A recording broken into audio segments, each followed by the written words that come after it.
Hi everyone, I'm David. I'm a wedding and portrait photographer from here in Melbourne, Australia. I put a couple of videos up recently about the a6500 and lenses I used, and I wanted to talk to you as I've just used the a6500 in a wedding this last weekend. So I thought I'd talk to you about the experiences of how it went, and I also will show you some images that we can look at a little bit later as well. I wanted to mainly show you though how this worked with the 24 1.8, the Sony lens. I was really happy with how this performed on the day, and you'll see the type of results when I show you at the end. I'm going to show you unedited, so you'll see them exactly as they came out of camera. I haven't had time obviously to edit them yet, so you're just going to see them as they were captured, only just taken into Lightroom and imported in without any editing at all. So we can look at that, but I thought I'd also talk to you about how the camera actually went. I used to use the a6300 and I still will be using that as a B camera for video, but I found the touch screen on this was really beautiful to use on the day. I was probably a little bit negative the last time that I reviewed it, saying it was a little bit slow keeping up with my finger, but after using it actually in the wedding, it's really good. And another thing was I didn't actually change the settings to allow me to use the full screen, so that's another reason I was having trouble with the touch screen, because by default it only uses, I think, a half of the screen or something, so I had to change that setting. Once I changed the setting, it worked really well. It still does miss a little bit when you drag your finger across, but it's not really the way it's used. If you just touch to where you want it to go, it will then focus on that point, and it worked amazingly well. I didn't have to use the wheel at the back. All I did was just focus to the point I wanted to go and took the photos. I didn't use it for video this time though in the wedding. I only used it for stills, so we can have a look at those, like I said, when we're going through it at the end. The focusing was just as good as the a6300. I don't think it was any better or any worse. I was really happy with the focusing anyway.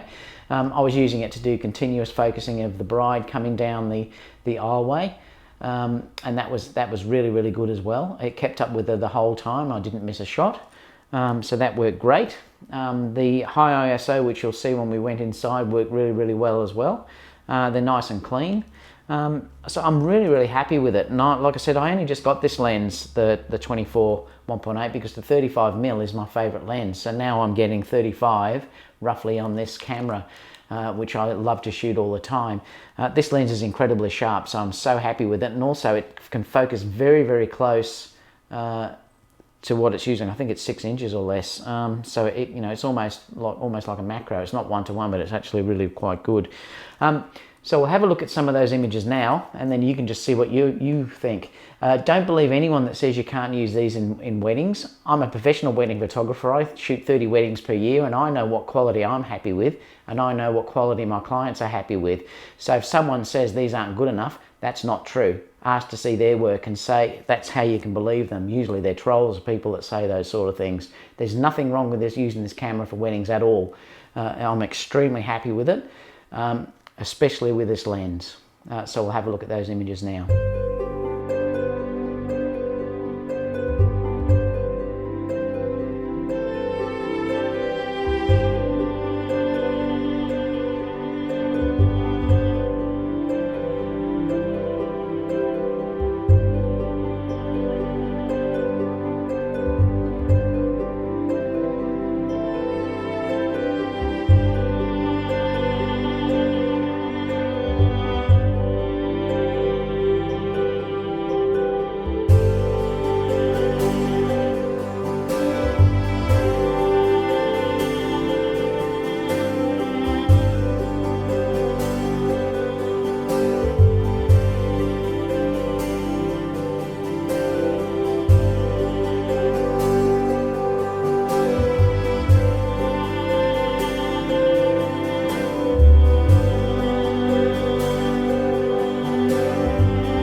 Okay, so I hope you really like looking at those images. Leave your comments down below what you think. Like I said, I'm really happy with it, and I'm sure my client will be very happy with them as well. It worked really, really well. The focusing was great. The touchscreen was beautiful. I didn't get the chance to do the continuous shutter, but you know, the fast frame rate, but I didn't need to for this wedding. But I know that's there if I do need to use it. But overall, I'm really, really happy, and it certainly will be part of my arsenal now for shooting weddings. Yeah, so if you can, give me a thumbs up, and I'll see you again soon for the next video. Bye for now.